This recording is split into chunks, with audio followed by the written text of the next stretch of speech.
بسم اللہ الرحمن الرحیم۔ توہین عدالت کیس میں عمران خان صاحب کو آج بڑی فتح ملنے کی توقع کی جا رہی ہے۔ اس حوالے سے بڑی اہم خبر ہے جو آج کی اس ویڈیو میں آپ لوگوں کے ساتھ شیئر کرنے جا رہے ہیں۔ آپ لوگوں کو بتاتا چلوں کہ عمران خان صاحب سے یکجہتی کے لیے وزیر اعلیٰ پنجاب اور وزیر اعلیٰ KPK آج عدالت میں پیش ہوں گے۔ آپ لوگوں کو یہ بھی بتاتا چلوں کہ عمران خان صاحب خود بھی عدالت میں 2 بجے پیش ہوں گے۔ آپ لوگوں کو یہ بھی بتا دوں کہ کل کے دن عمران خان صاحب نے اپنا معافی نامہ بھی عدالت میں جمع کروا دیا تھا، اور آج یہ امکانات ظاہر کیے جا رہے ہیں کہ عمران خان صاحب کو عدالت سے بڑا ریلیف ملنے والا ہے۔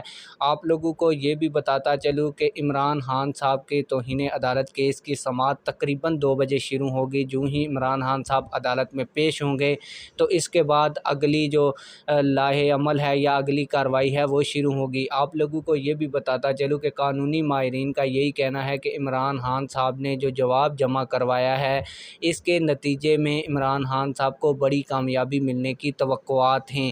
آپ لوگوں کو یہ بھی بتا دوں کہ عمران خان صاحب نے اپنے جواب جو جمع کروایا ہے اس میں غیر مشروط طور پر معافی نہیں مانگی، جبکہ کافی زیادہ قانونی ماہرین کا یہ بھی کہنا ہے کہ عمران خان صاحب کو اس کیس سے بچنے کے لیے اور اس کیس سے کامیابی حاصل کرنے کے لیے غیر مشروط طور پر معافی مانگنی چاہیے تھی۔ وہ عمران خان صاحب کے لیے آسانیاں پیدا کر سکتی ہی تھی۔ آپ لوگوں کی اس حوالے سے کیا رائے ہے؟ کمنٹ سیکشن میں اپنی رائے کا ضرور اظہار فرمائیں۔ ملتے ہیں کسی اور ویڈیو میں۔ اللہ حافظ۔